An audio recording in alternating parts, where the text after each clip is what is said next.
Hello, hello, hello, and welcome back. Sorry for the delay.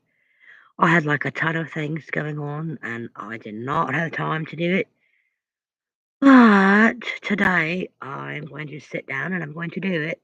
I've got some notes on my iPhone and I'm going to go through them as quickly as I possibly can. And I'm going to let you know things that I kind of found out and some things that I want to say. So first thing I want to say I'm sorry and I apologize for the delay from I think it was either Thursday night or Friday night, I don't remember. I'm going to bounce around on some topics like from Seeking the Truth with Dave as to all the lies I caught NK in. And I remember I was listening to NK talk in her interview and she says talking about text messages between her and I don't know, I think, Charlotte or something, and she goes, "I have no reason to delete those," and she, like, said "those," like, really long, and I got to thinking, like, whenever I say something like, I know I'm guilty of doing something wrong, and I've done this in the past, and if you're honest with yourself, I'm sure you have too, but, um, you say, like, "Well, I had no reason to throw that away," or, "I had no reason to delete that call log." Well, it's because you don't have nothing to hide. Well, for her saying that, that makes me think, what did she have to hide between her and Chris? I mean, was it really about the nude pictures or the raunchy text messaging? I don't think so. I believe it was a little in more depth of, her acknowledgement of what he was going to do as far as the plan goes. And I do believe there was a plan, and I'll tell you why. I remember I was, like, listening to I don't remember what channel, I wanna give her credit, but I cannot remember her name.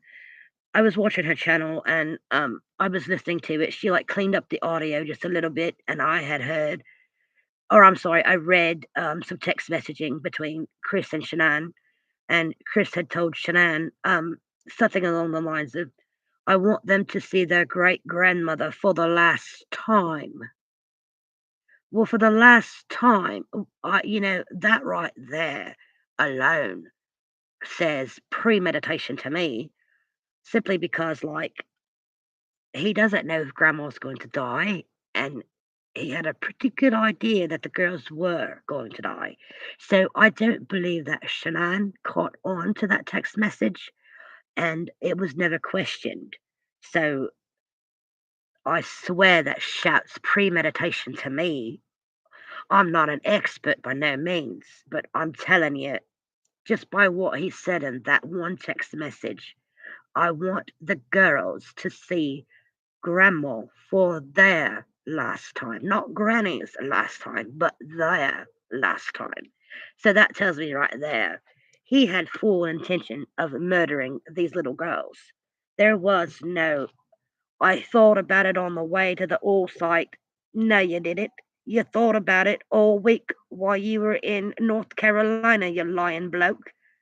So, for anyone to sit there, it's a little chilly out here on my front porch. I apologize if I sound a little quivery, but I've got a blanket and I'm still cold. It's like, let's check my, hold on. It's like 47 degrees, so it's a little chilly. But anyway, where was I? Oh, yeah. Anyone who can actually sit there and claim that they believe a word that comes out of Chris's mouth clearly are either gullible or they're easily manipulated or easily brainwashed. I'm not that type of person. Like, I call bullshit when I see it and I'll tell you to your face. I'll write you a letter. I'll send you a memo. I don't give a fuck. I'll tell you. And he did not sit there and think 45 minutes, "Oh, how am I going to save my daughters? How am I going to save my girls?" He did no such thing. He was probably thinking, "Where am I going to bury the girls? How am I going to hide the girls?" That's probably more along the lines of what he was thinking.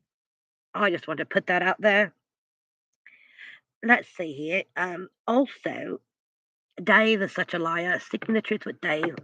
I tried to watch his channel and I just cannot. I cannot get through like entire live because he starts to like bash Frankie and Sandy and that little boy Frankie, and it's absolutely disgusting. And he's trying to like, I don't know, like make people mad at them for like making money when he does the same thing. He says, "Oh, I don't get paid by YouTube."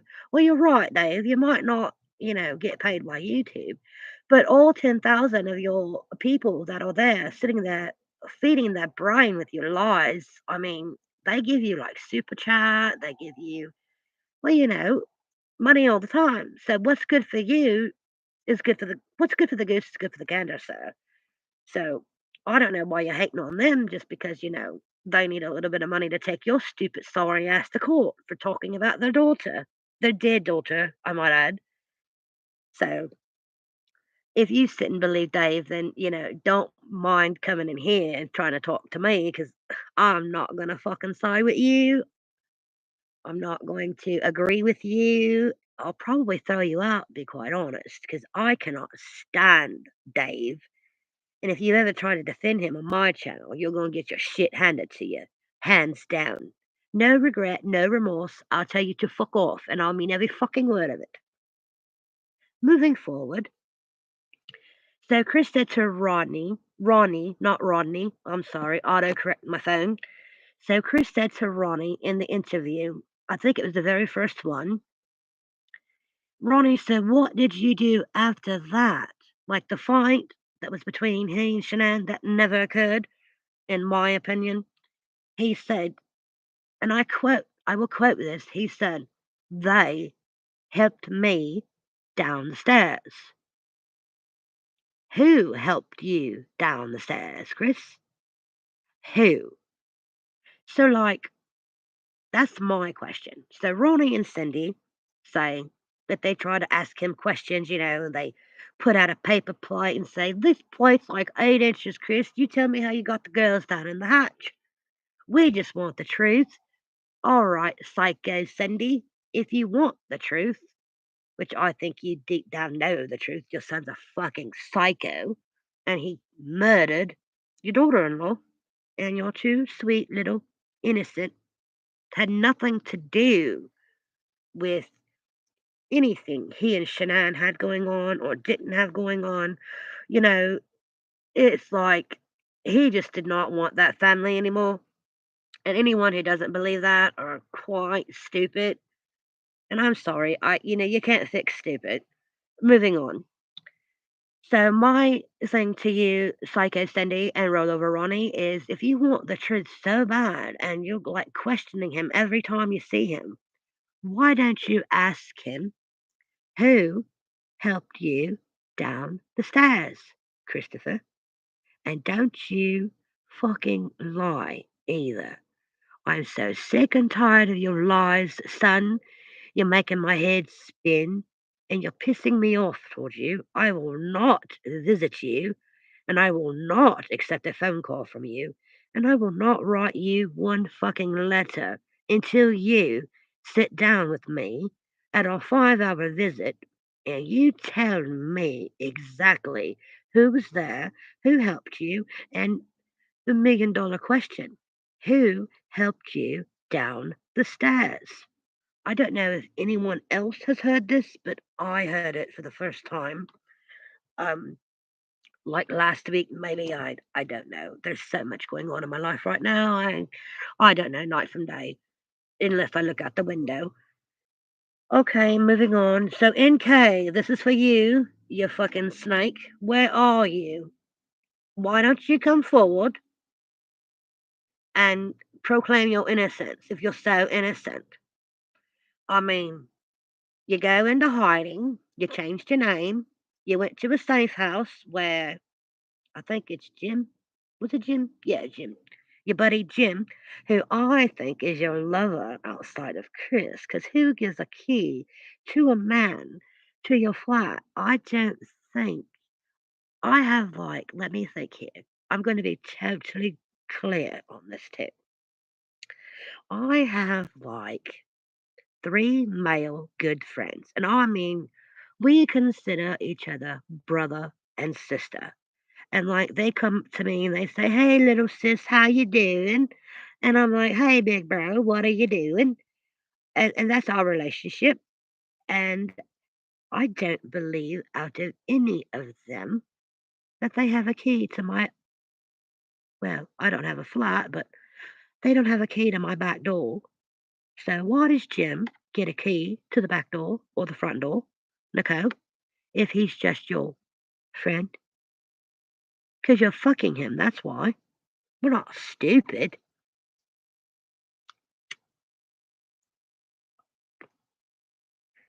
No, I guarantee you that you did help with them murders. I don't believe for 2 seconds that you did not know. I don't believe for 2 seconds that you did not help him. I don't believe that you were not there. I think you were there. And the only logical explanation I can even think of for you to have not been seen is like AD stated, you went through the basement. You did everything in the basement. And I know that you were flirting with Mr. Kovac, and I believe he had a soft spot for you. And I believe that one day the texting got a little more unprofessional and a little more intimate, perhaps. And that's why he was jerked from the case. I don't believe they pulled him from speaking to you and passed you off to someone else because, you know, they just felt like it. I think they caught you all outside of law enforcement, outside the agency, and they said, hey, you cannot be fucking the witness, so we're going to take you off the case. We're going to assign it to such and such. And there's that. Bada bing, bada bang. So nice try, Mr. Kovac, but we all know that all that flirting and all that smiling and all those 2 and 3 and 4 a.m. text messages between you and Miss Nicole, I mean, I don't know if I text a police officer right now if I was in the middle of a case, whether it be a quadruple murder or not. I don't believe he's going to text me at no midnight. You catch my drift. So why don't you come on here and defend your name, Nicole, if you didn't do anything wrong? If you absolutely, positively, honest to God, did not participate in the murders of those little girls or that beautiful woman, Shanann, why don't you get on any platform of your choice? I don't care if it's Facebook, TikTok, YouTube, I don't care where you go, and make a statement like a reel with your face and your voice, a statement stating that you did nothing wrong. Because let me tell you, those who have nothing to hide, hide nothing. And you didn't only hide yourself, you're hiding your name. Like we don't know who you are right now. We don't know your name. You changed it. So if you really had nothing to hide, then why are you hiding yourself? Because you helped kill those children. That is why. You know you did. You're guilty as sin.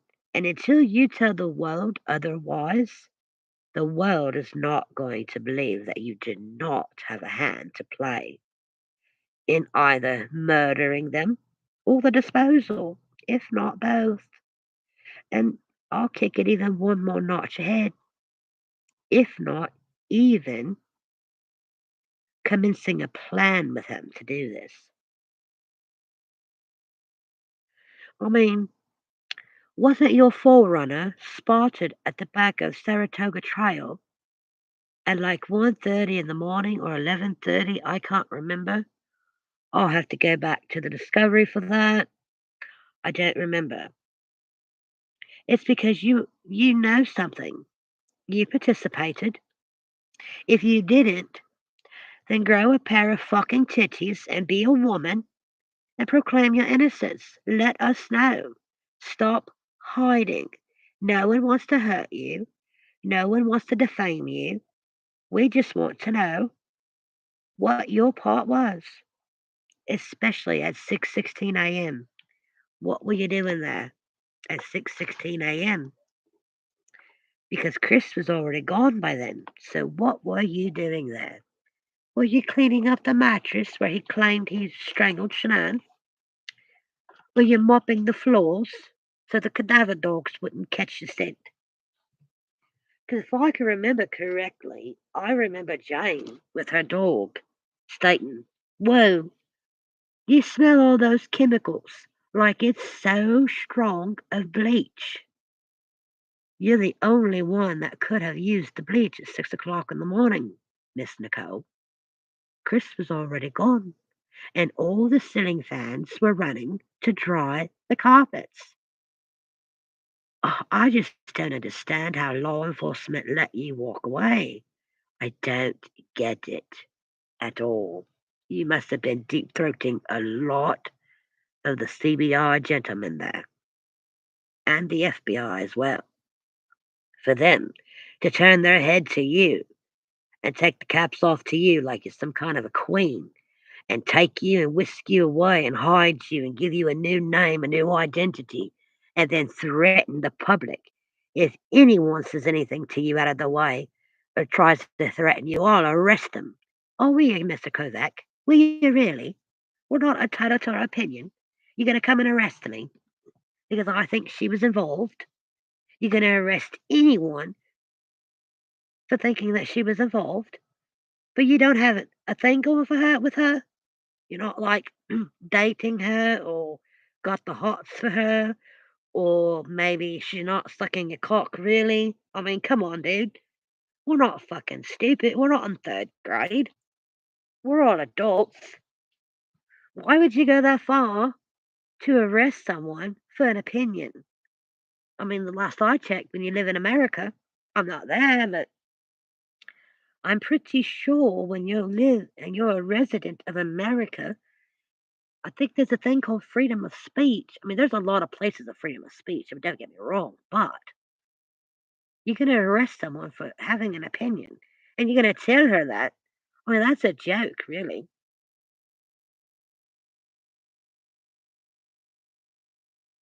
Please hold.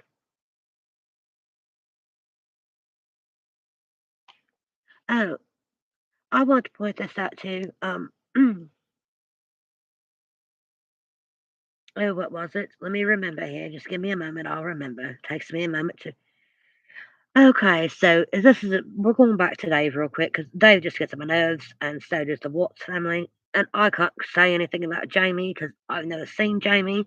I've never like heard her come out and say anything. I've never like. Anyway, moving on. So like, Dave is always mentioning that like he wants to place the blame on everyone, right? Except for Chris, because like Chris is his fucking hero, and we all know that he's like secretly in love with Chris Watts. I mean, for him to like build this platform of hatred against one dead woman and her parents. I mean, it's kind of obvious he doesn't like do it discreetly. I mean, a blind deaf dog can see that Dave is psychotically obsessed with Chris. And he's using the parents as like, I don't know, like let me think of the word, just give me a moment. I appreciate you all being here, by the way. I see that I have like 47 people in here. So thank you for that. For listening to me ramble on anyway. But hold on, I'll get to it.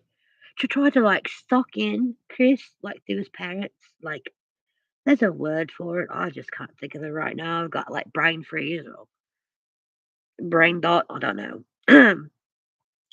Anywho,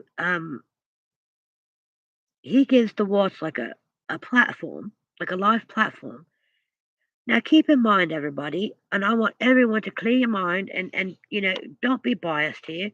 I don't want you to like be on Shanann's side. I don't want you to be on like Chris's side or like the Watts or the Rusek family. Like you're just like totally neutral, okay? You don't care neither here nor there. All right? So put yourself in this position. Say like your ex partner, your ex lover, your parents his parents or her parents hated you, right? And like they hated you so bad, right? Would you expect anyone out there to believe what they say about you?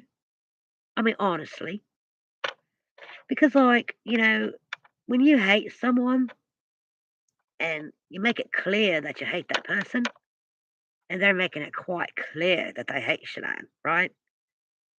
So, like, why should I believe them? Why should I believe that Shanann chopped off Bella's hair as a punishment? I don't think so. Cindy, try another lie, will you? That one just does not make any sense to me. And she tried so hard to make that little girl feel special and feel beautiful by buying her hairbrush because her hair just will not grow. Now, my daughters, well, my little girl, my youngest daughter, she was like 4 before she had hair. But my oldest daughter came out with hair that I could put in ponytails. I guess it just depends. So for you, Cindy, to sit there and say that Shanann would chop off Bella's hair as a punishment is quite disgusting of you to say, because it's a fucking lie, and you know it's a fucking lie. Like, how dare you? Why don't you worry about your own sick son and leave the dead woman alone? Leave her alone. She is dead. She's not bothering anyone. And as far as her family, they don't bother anyone either.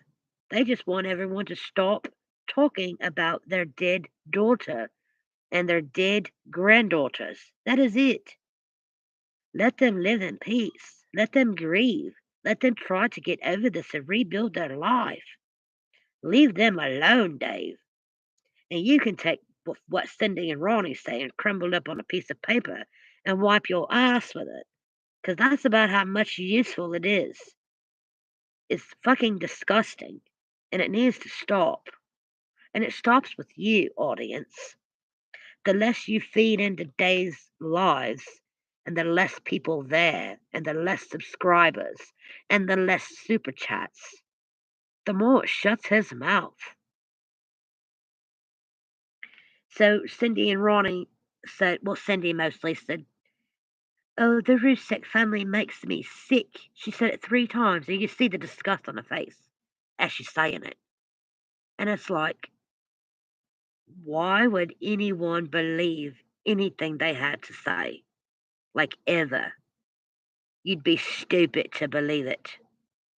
Just because of her hatred for this family and their daughter. And I would not doubt it one bit if they did not care as strongly as grandparents should care about their granddaughters because of who their mother is.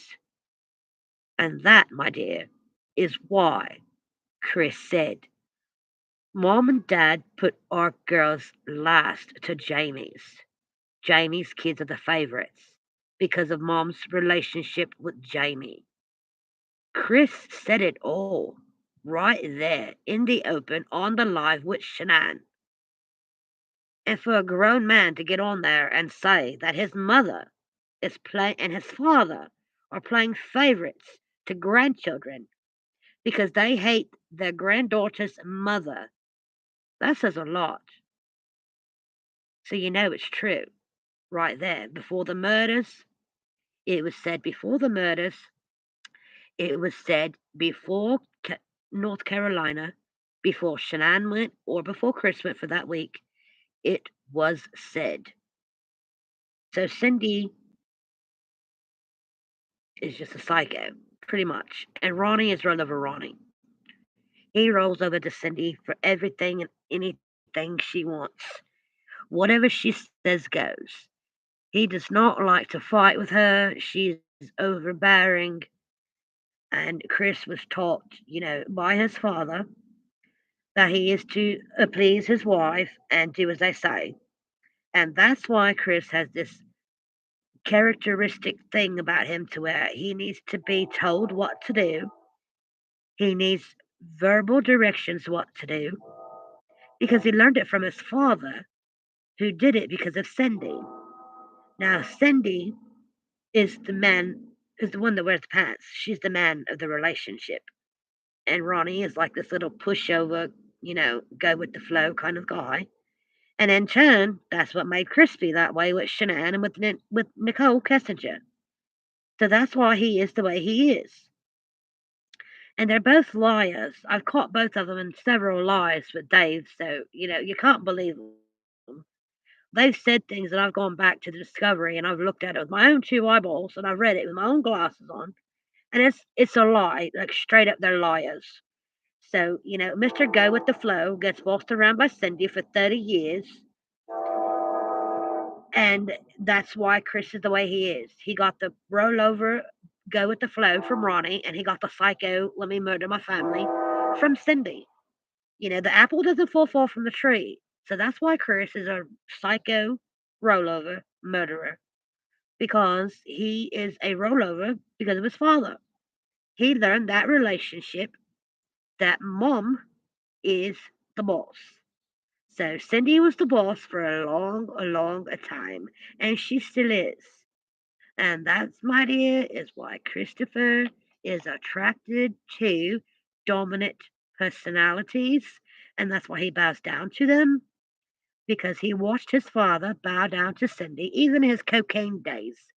He would bow down to Cindy, and that's why he is the way he is. And Cindy and Ronnie are liars, which in turn is why Chris is a liar. They're the lying family, is what they are. You cannot believe them. Don't believe nothing they say. And let me put it to you this way: only believe half of what you see from them people, and nothing that you hear. I mean, I can't make it any more simple than that. So there's that. Well, that was all I wanted to put out there. And I hope you guys understand where I'm coming from, and you guys side with me just a little bit, and you stop supporting Dave. I mean, if you're gonna support a channel, I'm not begging for support on my feed. I mean, I don't do this all the time. I probably won't do another live for weeks. I don't know. It just depends on who pisses me off. But I watch a lot of Michelle After Dark, and I watch a lot of walking. What's it called? Michelle Walks. And I'm going to tell you right now, Michelle's channels are the most honest and truthful and logical channel you can watch outside of AD. Armchair Detective is great. Zav Girl is great, and Michelle Walks and After Dark with Michelle. Those are the greatest channels. I'm a subscriber. I love them. I comment. I participate. I give super chat, and I like to support other creators, and I hopefully you guys do the same. Don't be all jealous and crazy because one finds something that the other didn't know, and then you guys fight over it. Who cares? As long as you bring it to the public's attention, who cares? So those are the channels I hope you go check out. I'll tell them you again because the train was going by. I don't know if you can hear me or not, but After Dark with Michelle, uh, Michelle Walks, and Armchair Detective AD, and Zav Girl are all great, great, great, great creators. Their content is great. Michelle is probably the best. She's my favorite. I will stay with her. I've been with her from beginning, and I'll stay with her to the end. And that's about that. So let's all just try to support each other and, you know, move on. It's time to move on. It's been 5 years. Let the shit go. And let's try to find out where the hell is Summer Wells? Where is Summer Utah Moon Wells? I want to know, where is this little girl? And why has it been 2 years and we cannot find her or a fucking trace of her? Let's crack open the fucking investigation and find out where this child is. So let's move on to that, shall we? Hope you all have a great night. I'll see you in a week, maybe two. Bye now.